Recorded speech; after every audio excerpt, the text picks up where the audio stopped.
राधे राधे। चलिए हम लोग शुरू करते हैं। हाँ, साइंस। और ये एनसीईआरटी पुरानी वाली। इसमें बिरनी कहाँ से आ गया है वो? अरे सच रहे, बिरनी कहाँ से आ गया? कौन घुसा है उसमें? लाओ लाओ, कॉपी दो, कॉपी दो। अरे मार देगी तो हमको ये बुखार लगा दिया था। हाँ? लाइटर बुताया कहाँ? कहाँ है बैडमिंटन लगा?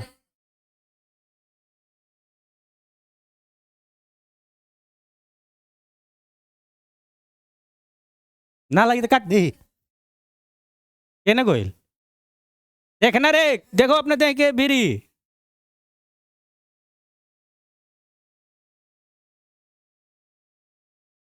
ये ससुरा सुतला में काटे में। हाँ, मार मारो, मारो कापी ले, मार कापी ले। अरे जौन देख रहा है वही मारो। अरे गया नहीं मराया।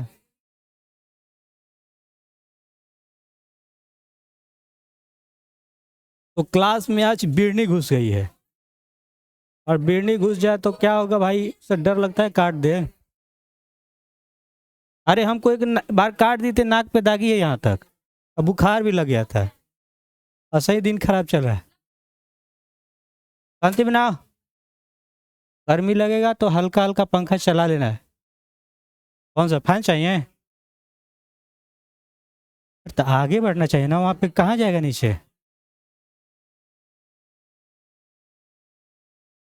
हाँ, अलग अलग बैठो। चलो, बात करोगे उतना ही गर्मी होगा, बात ना करोगे? आओ इधर बात किया जाए। अब हम पढ़ेंगे क्या हमारे आसपास के पदार्थ शुद्ध है। पूछ रहा है कि क्या हमारे आसपास के पदार्थ शुद्ध, मतलब क्या हमारे आसपास के शुद्ध है? तो पदार्थ तीन गो कौन कौन? ठोस, द्रव, गैस। और पदार्थ में एक होता है शुद्ध पदार्थ, है मिश्रण। शुद्ध पदार्थ को अगर दो वर्गों में बांटेंगे, तत्व और यौगिक। तत्व क्या होता है? तो सरल पदार्थों में विभक्त नहीं किया जा सकता है, जैसे O2H2, ये क्या है? तत्व है, एलिमेंट्स है। हाँ, ये हो गया था, तो चलो कंटिन्यू करते हैं, कहीं ना कहीं आगे मिल जाएगा, जल्दी से पढ़ लेंगे। जब तत्व निश्चित अनुपात में मिलता है तो उसे क्या बोलते हैं? यौगिक। जैसे जल H2O 2:1 में। कितना में? पूरा ध्यान से सुनोगे क्लास में, फिर लास्ट में उठा के बीच में पूछेंगे, जाना के देखेंगे बतियाते, नहीं बताया तो फिर यहाँ पे लेके मारेंगे, है ना? यहाँ पे मिश्रण, अनिश्चित अनुपात, है ना? दो तत्वों का जो एक बार क्या होगा? अनिश्चित अनुपात होगा, मतलब निश्चित नहीं होगा कितना कितना होगा। इसमें समांगी और विसमांगी। समांगी वैसा होगा जिसमें सब जगह गुण एक समान होगा, जैसे चीनी और पानी के शरबत। शरबत हो जाएगा जो, वो क्या होगा? समांगी मिश्रण। विलयन के गुण हर स्थान पर क्या होगा? समान होगा, एक जैसा होगा।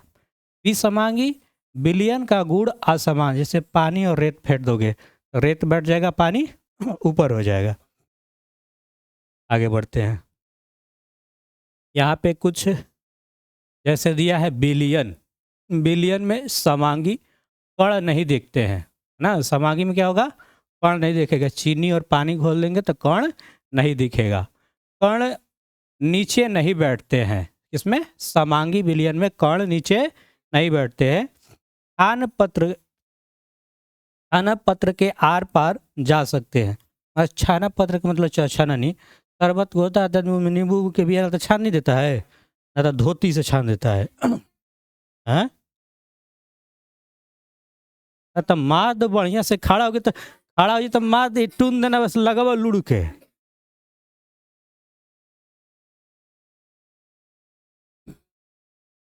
सबका सांप वाला ये सब पढ़ा है कि मैं कुछ काश देते हैं हम लोग। पानी और चीनी, ये कैसा होगा? समांगी। आगे देखते हैं, एक एक इसी में देख लिया जाएगा। आओ करके बिलियन के कण का व्यास 1 nm, 1 nm मतलब 1 न्यूटन से कम। ठीक है। विषमांगी, विषमांगी कैसा होगा? तो बिलियन के कण नीचे बैठते हैं। एग्जाम्पल पूछा जाए विषमांगी का तो क्या बताएंगे? बालू और रेत, हाँ पानी और रेत करे, बालू रेत करे, बालू रेत के नीचे बैठते हैं, विषमांगी में बैठते हैं। ठीक है, समांगी में नहीं बैठते हैं। इसमें तो बैठ जाएगा, अलग अलग है दोनों। कण नहीं दिखते हैं। अच्छा कोलाइड ही है, कोलाइड है क्या ये? कोलाइड खाना पत्र के आर पर नहीं जा सकते, जैसे दूध। एग्जाम्पल पूछता है, इतना गहराई में नहीं पूछेगा, पूछेगा कि इनमें से कौन कोलाइडी विलियन है। याद रखेंगे दूध। दूध क्या है? कोलाइड विलियन। टिंडल प्रभाव होता है, कोलाइडी में क्या होता है? जात पूछ रहा, टिंडल प्रभाव होता है क्या? दूध छाना पत्र के आर पर नहीं जा सकता, छाना पत्र के आर पर जा सकता है, दूध तो जा ही सकता है।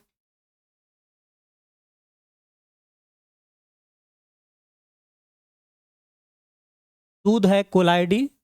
एग्जाम्पल निलंबन, विषमांगीय में है निलंबन। इसमें ठोस कण नीचे बैठ जाते हैं, नग्न आंखों से देख सकते हैं, आर पार नहीं जा सकता है। पानी और बालू, टिंडल प्रभाव। बिलियन के कण नीचे बैठते हैं, कण नहीं दिखते हैं, छाना पत्र से आर पार नहीं जा सकते हैं। मतलब तुमको कहना है कि दूध छाना पत्र से आर पार नहीं जा सकते हैं? हो सकता है। गड़बड़ हो गया है क्या? हाँ ध्यान दो। टिंडल प्रभाव, टिंडल प्रभाव देखे हैं, पढ़े हैं कभी? हाँ 10th क्लास में है, 9th में भी है, 10th में है। सूर्य के प्रकाश कभी भुड़की उड़की से आता है तो देखिए वो एकदम आता है तो वहाँ पे धुंधला धुंधला धुआं धुआं लगता है। हाँ अच्छा, रोशनी आता है तो हमें लगे कि धूल एकदम महीन महीन उड़ रहा है, उसी को क्या बोलते हैं? टिंडल प्रभाव। प्रकाश के किरण के फैलना, जहाँ पर प्रकाश बिलियन में गमन करते हुए देखा जा सकता है, या बिलियन में मार्क दृश्य होता है, वही होता है टिंडल प्रभाव। नेक्स्ट है कोलाइडी विलियन। कोलाइडी विलियन कोहरा, बादल, कुहासा, धुआं, स्वचालित वाहन का निधार, शेविंग क्रीम, दूध, फ्रेश क्रीम, मैग्नीशियम, मिल्क, कीचड़, फोम, रबड़, स्पंज, प्यूमिस, जेली, पनीर, मक्खन, रंगीन, दूधिया, रक्त कांच, ये सब क्या है? कोलाइडी विलियन के उदाहरण है। ठीक है। मिश्रण के घटकों का पृथक्करण। क्या लिखा है? रंग वाले घटक डाई को नीले अथवा काले रंग की स्याही से वाष्पीकरण। दूध से क्रीम अपकेंद्रण विधि। दूध से क्रीम निकालने को जो विधि होती है, कौन सी विधि होती है? अपकेंद्रण विधि।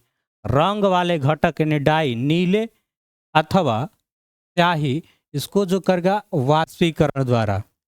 तो अघुलनशील द्रवों में मिश्रण, सामान्य प्रक्रिया। नमक तथा अमोनिया क्लोराइड के विलयन, ऊर्ध्वपातन। इसको अमोनिया क्लोराइड का विलयन ऊर्ध्वपातन विधि द्वारा उड़ जाएगा। वॉशिंग मशीन किस विधि पे काम करता है? अपकेंद्रण विधि। एक होता है अभिकेंद्री, एक होता है अपकेंद्रण। हाँ दो इसमें कंसेप्ट है। जब केंद्र की ओर बंद लगेगा, है ना, हाँ तो ये होगा अपकेंद्रीय, अभिकेंद्रीय, है ना। और केंद्र से जब बाहर की ओर बल लगेगा तो होगा अपकेंद्रीय। होगा जैसे किसी मोड़ पे आदमी जब मुड़ता है तो देखता और झुक के जाता है। विलयन के संबंध में रंगों के मामले को पृथक करने की विधि कैमेटोग्राफी कहलाती है। देखो ध्यान से, ये क्या है? कैमेटोग्राफी। ये बीपीएससी में पूछा गया था ना। विलयन के रंग के मामलों में पृथक करना क्या कहलाता है? कैमेटोग्राफी। क्रोमा मीन्स होता है रंग। क्रोमा मीन्स क्या होता है? रंग। या अलग अलग रंगों के विलयन को पृथक करने हेतु। क्रोमा की थोड़ा सा, क्रोमा मतलब ग्रीन व्रीन पर्दा पे काम करना, जो थोड़ा सा वीडियो वीडियो बनाता है तो जानता होगा क्रोमा व्रोमा के बारे में हल्का सा। उसमें क्रोमा की होता है ग्रीन पर्दा पे, जैसे अभी हम पढ़ा रहे हैं, ये पीछे ग्रीन रहेगा, जैसे ग्रीन वाला बोर्ड होता है, और उसको क्रोमा की पे लगाओगे वहाँ हट जाएगा, जो लगाना है फिर लग जाएगा, है ना, पीछे। हाँ। तो घुलनशील विलयन को पृथक करने की तरीके, एक है आसवन विधि, दूसरा है प्रभाजी आसवन विधि। जब विलयन के द्रव का क्वथनांक 25 के से अधिक हो, मैंने 25,000 से अधिक हो, के मतलब 1000। जब विलयनों के क्वथनांक का अंतर 25 के से कम हो तो प्रभाजी आसवन विधि द्वारा वायु से विभिन्न गैसों का पृथक्करण, पेट्रोलियम से उनके घटकों का पृथक्करण प्रभाजी आसवन विधि द्वारा होता है। पेट्रोलियम का उनके घटकों का पृथक्करण प्रभाजी आसवन विधि द्वारा होता है। नेक्स्ट है क्रिस्टलीकरण। क्या है? क्रिस्टलीकरण।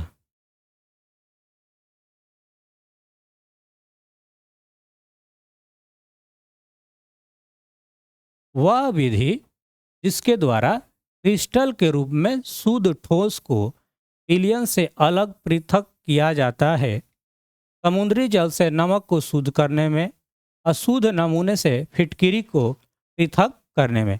फिटकिरी भी शुद्ध करने के लिए काम में आता है, पानी उन्हीं को। नेक्स्ट, क्वथनांक। क्वथनांक क्या लिखा है? ऑक्सीजन। ऑक्सीजन की 183, आर्गन का 186, नाइट्रोजन का 196। हाँ, माइनस में नहीं है, डैश करके लिखा है, उसका क्वथनांक है ना। हाँ, कुछ लिखा होगा, छोड़ देते हैं। 183, 86, 96 नो नॉलेज। रॉबर्ट बायल ने 1661 में सर्वप्रथम तत्व शब्द का प्रयोग किया। एंटनी लॉरेंज लेबेजियर ने 1743 में सबसे पहले तत्व का परिभाषा को प्रतिपादित किया था। कौन? एंटनी लेबेजियर। इसे नहीं कहते केमिस्ट्री के जनक? केमिस्ट्री के जनक किसे कहते हैं? एंटनी लेबेजियर का ये नाम भी नहीं है। उनके अनुसार तत्व पदार्थ का मूल रूप है जिसे रासायनिक प्रक्रिया द्वारा अन्य सरल तत्वों में विभाजित नहीं किया जा सकता है। ये कहते हैं एंटोनी लेबेजियर। हाँ, इनको रसायन का पिता भी कहा जाता है, याद रखोगे। कुछ 7 उपधातु, कुल 7 क्या है? उपधातु। धातु, अधातु और उपधातु। उपधातु में boron, silicon, germanium, arsenic, antimony, क्लेरियम और एस्टेटाइन। ये है कुल 7 उपधातु। नोट, ज्ञात तत्व 100, अब तो 118 है। हाँ, 118 है। 118 का तत्व हो गया है। प्राकृतिक रूप से 92 गो यहाँ पे, और मानव निर्मित 8 गो। गैस अवस्था में कितना गो? 11 गो। 2 तत्व पारा और ब्रोमीन, ये क्या होता है? कमरे के ताप पर द्रव अवस्था में होता है। पारा और ब्रोमीन 2 तत्व है जो कमरे के ताप पे क्या होता है? द्रव अवस्था में होता है। गैलीवियम तथा सीजियम, गैलीवियम तथा सीजियम ये ऐसे हैं तत्व कमरे के तापमान पर 303 केल्विन से कुछ अधिक तापमान पर द्रव अवस्था ले लेते हैं। कौन सा वो तत्व है जो हथेली पे रखने पर पिघल जाता है? हैं? नहीं नहीं भाई, पढ़ाया गया है, लिखवाया गया है। कौन सा ऐसा तत्व है जो हथेली पे रखने पर पिघल जाता है?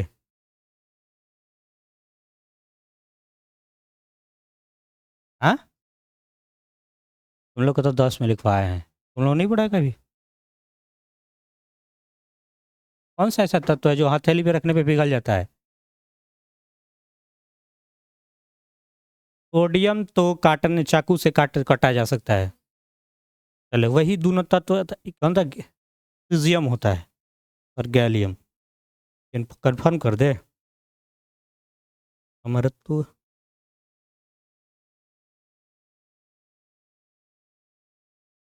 कौन सा तत्व जो हथेली पे रखने पे पिघल जाता है? गैलियम, ठीक है। आया था ना गैलियम, तो ये क्वेश्चन आया, याद है। ये सीजियम गैलियम, तो गैलियम उसमें दिया था, यही है गैलियम, है ना। और जो चाकू से काटने वाला बात हुआ वो हो जाएगा सोडियम। अध्याय 3-4 परमाणु एवं अणु की परमाणु संरचना। परमाणु पदार्थ की सबसे छोटी इकाई को क्या बोलते हैं? परमाणु। पदार्थ की सबसे छोटी इकाई को बोलते हैं परमाणु। अणु परमाणु के योग से बनता है। परमाणु, फिर अणु, अणु के बाद तत्व, तत्व यौगिक या यौगिक के मिलके पदार्थ। महर्षि कणाद, है ना, कणाद लिखा है कणाद, ने सबसे पहले यह कहा कि परमाणु अविभाजित है, मतलब यह अविभाजित नहीं होगा। क्या लिखल भाई हो?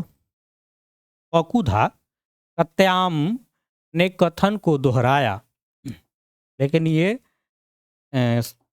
क्या है, ये लेबोजियर, लेबोजियर एवं जो जफ रूल प्राउस्ट रासायनिक संयोजन के निम्नलिखित दो नियम प्रतिपादित किए।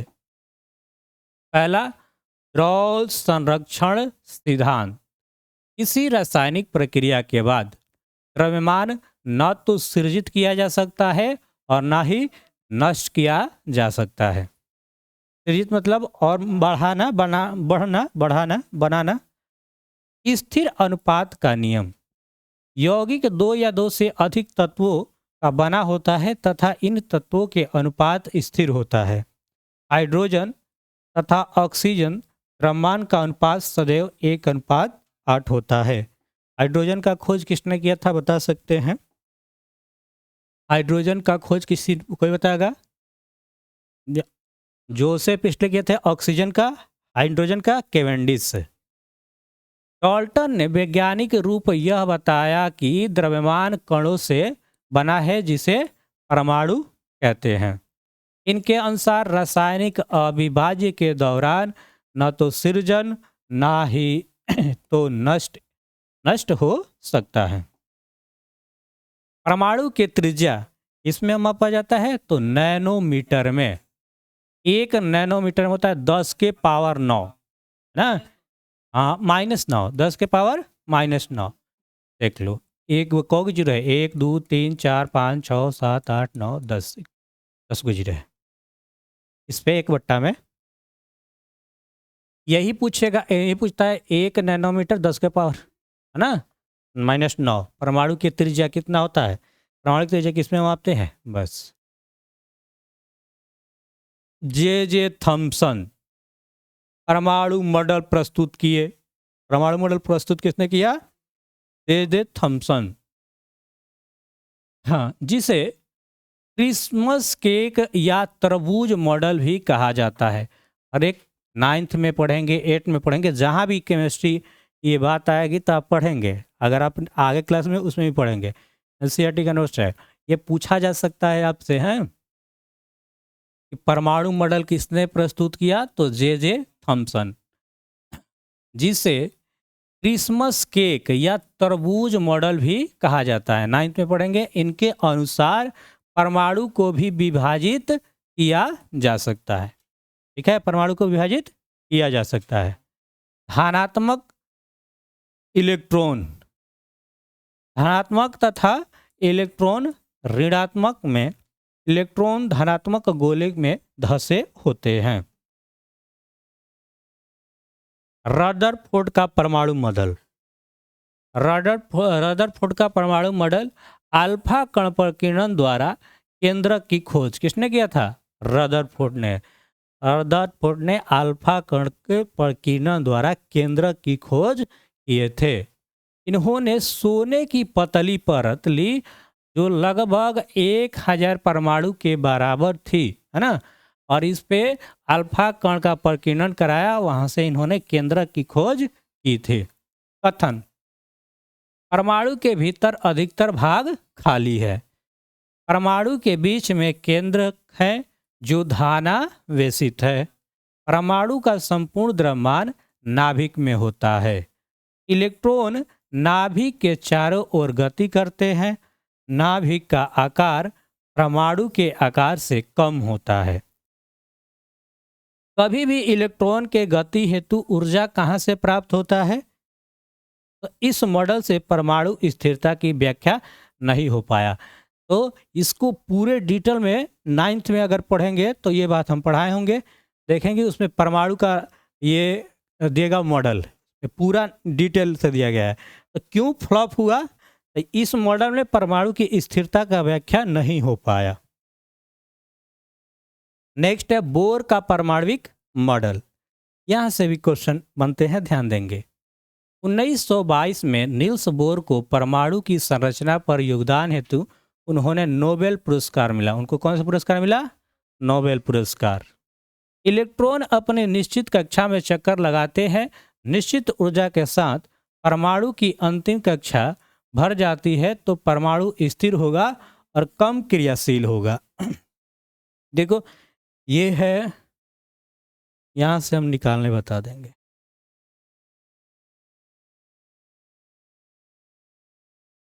हो गया नाभिक। ये देखो ये जो ई लिखा है क्या है? ये इलेक्ट्रॉन है।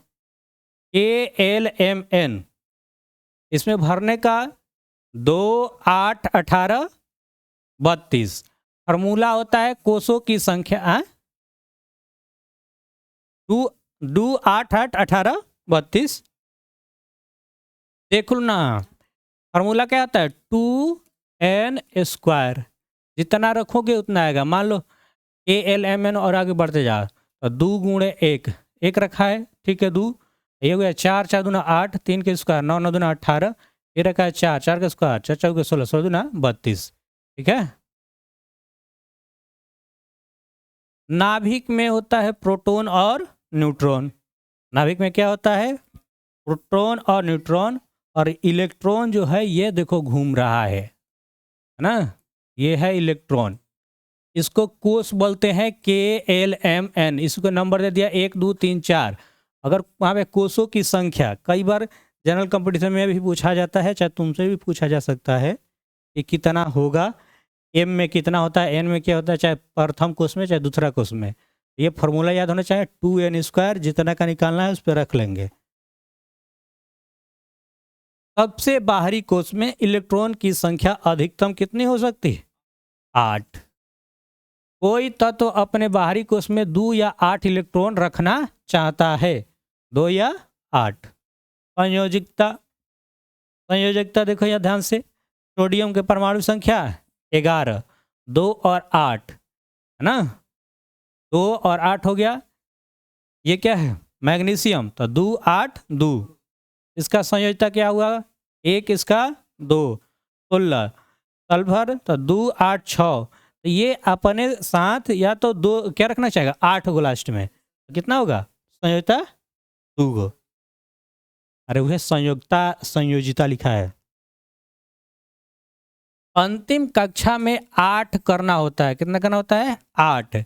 इसके लिए जितना जोड़ा या घटाया जाए वही उसका संयोजिता या संयोजकता दोनों एक ही है, ठीक है।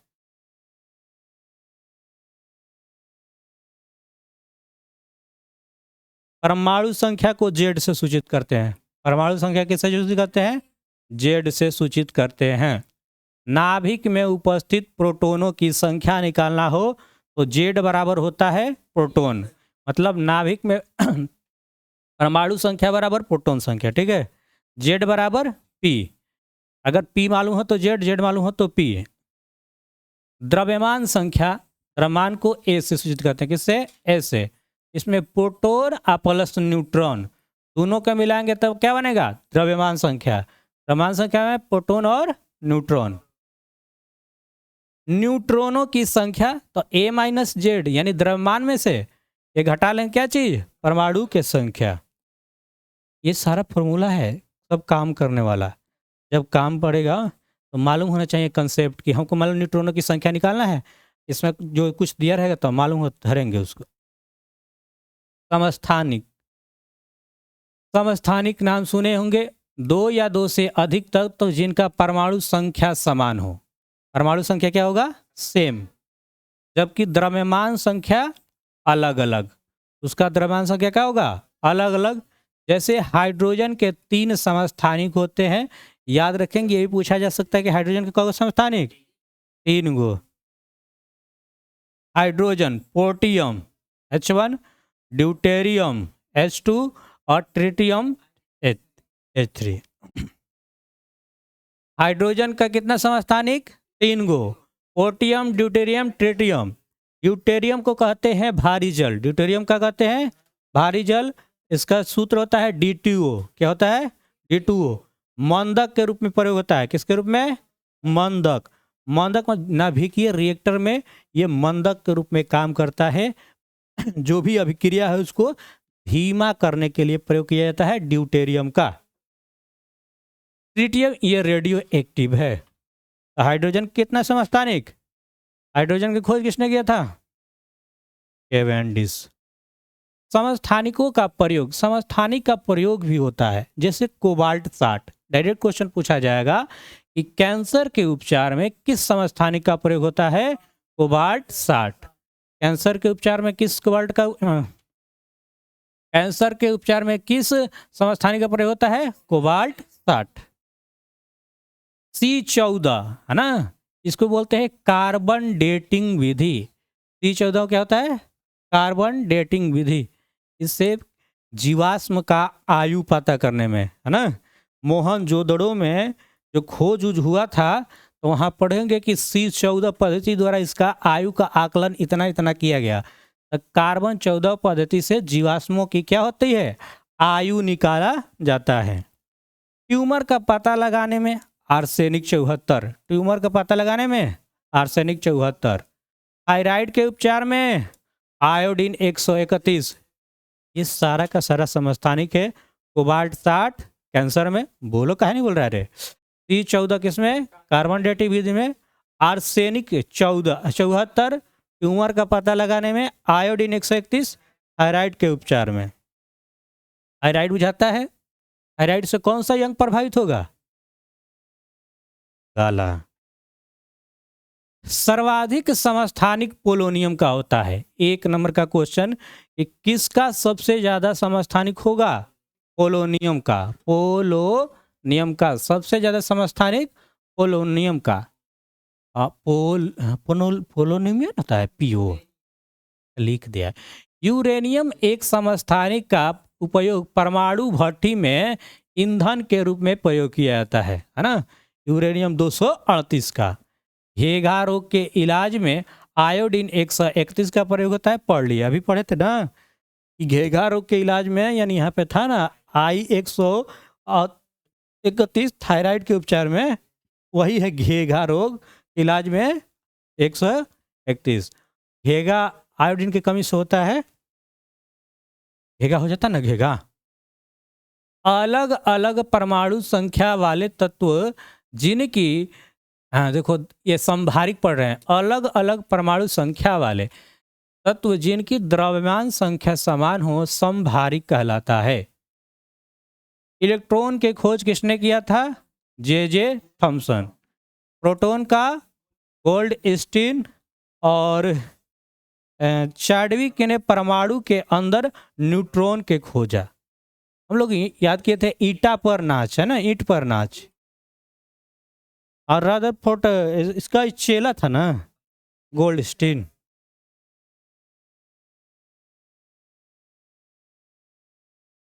अब देखो यहाँ से स्टार्ट हो गया अध्याय 5 जीवन की। हाँ तो शॉर्ट नोट से तो कितना रहेगा?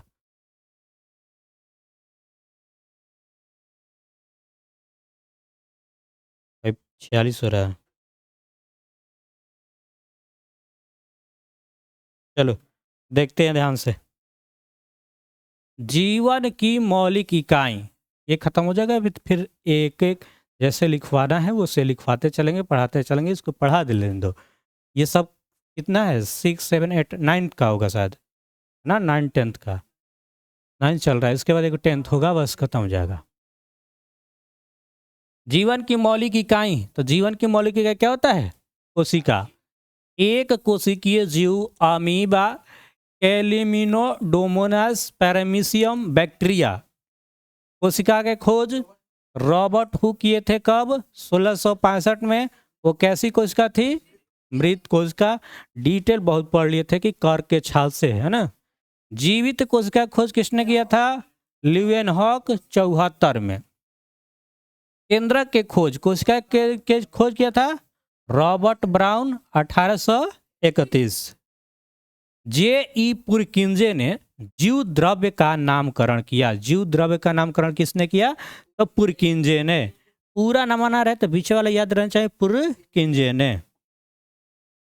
कोशिका का सिद्धांत किसने दिया था? स्लाइडेन एवं स्वान ने। स्लाइडेन एवं स्वान ने कोशिका का सिद्धांत दिया था। रुधिर कोशिका आरबीसी तथा प्लेटलेट्स में केंद्रक नहीं पाया जाता है।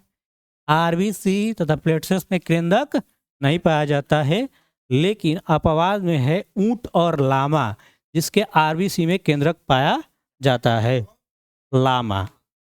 लामा ऊंट के प्रजाति है। तंत्रिका तंत्र सबसे लंबी कोशिका।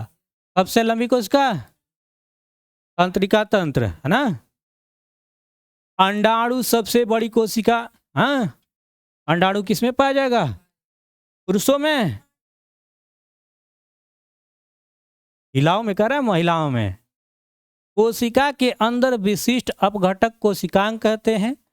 कोशिका के 3 गुण प्लाज्मा झिल्ली, केंद्रक तथा कोशिका द्रव्य। कोशिका ध्यान दीजिए थोड़ा सा, बाह्यतम हिस्सा और यह है जीव द्रव्य। जीव द्रव्य में कोशिका द्रव्य, केंद्रक, कोशिका भित्ति, कोशिका झिल्ली और प्लाज्मा झिल्ली। यहाँ पे ये रहा कोशिका का संरचना। 10 तक आएगा, 12 का थोड़ी है। 12 का शॉर्ट नोट्स मिलेगा, लेकिन में बहुत ज़्यादा है ना। 12 में डिटेल दिया है, एक को विषय पढ़ना है, एकरा में सब एक पढ़ लेना। का जी बोलो, बढ़ा जाए। ये जो किनारे किनारे उसको बोलते हैं कोशिका भित्ति। कोशिका, क्या हम लोग में कोशिका भित्ति है? पादप में होता है। फिर है ये केंद्रक, केंद्रिका, गोल्जी काय, कोशिका झिल्ली। कोशिका झिल्ली। माइट्रोकैंडिया, इसे क्या बोलते हैं? कोशिका का पावर हाउस। वैक्यूल, और ये है कोशिका द्रव्य, क्लोरोप्लास्ट। हाँ, लाइसोसोम की खोज के लिए डी डुबे, जब डिटेल पढ़ेंगे तब पढ़ लेंगे, ले डुबे। कोशिका झिल्ली, ये बना होता है लिपिड और प्रोटीन का। कोशिका झिल्ली किसका बना होता है? लिपिड प्लस प्रोटीन का। अर्ध परागम्य झिल्ली होता है। कोशिका झिल्ली कैसा होता है? अर्ध परागम्य झिल्ली। विसरण के द्वारा ही कोशिका के अंदर ऑक्सीजन प्रवेश करती है, जबकि विसरण के द्वारा ही कोशिका से CO2 बाहर निकलती है। CO2 means carbon dioxide. विसरण क्या होता है? गैस या द्रव का विलय उच्च सांद्रता से निम्न सांद्रता की ओर गति करना ही क्या कहलाता है? विसरण। मान लो बनेला हलवा तो है ना, तो गमक के आ जाला है ना, तो विसरण द्वारा। ठीक है। परासरण, कम सांद्रता वाले घोल अधिक सांद्रता वाले घोल की ओर जाना एक झिल्ली के माध्यम से केवल द्रव में होता है। परासरण। परासरण के द्वारा ही कोशिका में द्रव प्रवेश करता है। कोशिका के अंग झिल्ली युक्त होते हैं। प्रोकैरियोटिक कोशिका के अंदर अंगक बिना झिल्ली के होते हैं। ये है एंडोप्लाज्मिक रेटिकुलम, अंतःद्रव प्रजालिका। यह 2 प्रकार के होता है, एक रफ एंडोप्लाज्मिक रेटिकुलम अंतःद्रव प्रजालिका, इस पर राइबोसोम पाया जाता है जो प्रोटीन का निर्माण करता है। एक होता है स्मूथ, मतलब चिकना, है ना, स्मूथ अंतःद्रव जालिका। यह वसा अथवा लिपिड का अणुओं के बनने का कार्य करता है। एंडोप्लाज्मिक रेटिकुलम जालिका का खोज पोर्टर द्वारा किया गया था। नेक्स्ट देखेंगे गोल्जी। गोल्जी उपकरण, गोल्जी उपकरण, गोल्जी बॉडी, गोल्जी काय। खोजकर्ता नाम इसका लगा रहेगा कैमिलो गोल्जी। कार्य संश्लेषित पदार्थ गोल्जी उपकरण में पैक किए जाते हैं तथा कोशिका के बाहर और अंदर विभिन्न क्षेत्रों में भेज दिए जाते हैं। लाइसोसोम का निर्माण करना गोल्जी बॉडी का काम है। लाइसोसोम का निर्माण करना किसका काम है? गोल्जी बॉडी का। इसे कोशिका का ट्रैफिक पुलिस भी कहते हैं। लाइसोसोम, यही लाइसोसोम के बारे में पूछ रहा था। लाइसोसोम कोशिका के अपशिष्ट को निपटाने का कार्य करता है। कोशिका के अपशिष्ट को निपटाने का कार्य कौन करता है? लाइसोसोम। इसे ही कहते हैं कोशिका का आत्महत्या की थैली, है ना। आत्महत्या की थैली किसे कहते हैं? लाइसोसोम। लाइसोसोम की खोज किसने किया था? डी दुबे। यह बैक्टीरिया को मारने का कार्य करता है, भोजन को छोटे छोटे टुकड़ों में तोड़ देता है। नेक्स्ट है माइट्रोकैंडिया। माइट्रोकैंडिया नामकरण किसने किया था? सी बेंडा। माइट्रोकैंडिया का नाम किसने किया? सी बेंडा। इसे बायोप्लास्ट ऑल्टमैन ने कहा। बिजली घर, पावर हाउस, यहीं पर ग्लूकोज को तोड़ा जाता है तथा एटीपी जनरेट होता है और 36 एटीपी निकलता है। कोशिका का श्वसन अंग कहा जाता है। कोशिका का क्या कहा जाता है? श्वसन अंग माइट्रोकैंडिया को। इसमें खुद का डीएनए पाया जाता है, इसलिए श्वेतायत अंग कहा जाता है। कोशिका के 3 जगह डीएनए पाया जाता है, एक केंद्रक, माइट्रोकैंडिया, हरित लवक। यहाँ पे हम देखेंगे हरित लवक प्लास्टिड केवल पौधों में पाया जाता है। हरित लवक किसमें पाया जाएगा? केवल पौधों में। लवक 3 प्रकार के, क्रोमोप्लास्ट, क्लोरोप्लास्ट। क्रोमोप्लास्ट होगा रंगीन, क्लोरोप्लास्ट हरा, और ल्यूकोप्लास्ट सफेद। भोजन संग्रह करता है जैसे स्टार्च, तेल, प्रोटीन। क्लोरोप्लास्ट प्रकाश संश्लेषण में सहायता करता है।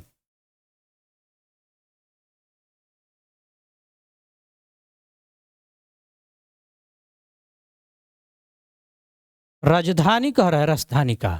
रसधानी यह पौधे तथा जंतु दोनों में पाया जाता है। पौधे में विकसित अवस्था में पाया जाता है, 50 से 90% तक स्थान घेरता है, जबकि जंतु कोशिका में अविकसित अवस्था में पाया जाता है। यूकैरियोटिक में केंद्रक दोहरी झिल्ली द्वारा कोशिका द्रव से अलग होता है। क्रोमोप्लास्ट में क्लोरोफिल होता है और ल्यूकोप्लास्ट में प्राथमिक कार्य संचयन है। कार्य बस खत्म हो गया। चलो अगला याद रखेंगे, उत्तक पढ़ेंगे नेक्स्ट एपिसोड में। अच्छा कल इंग्लिश होगा? हाँ कल संडे है, लगेगा कल जाएंगे शाम को।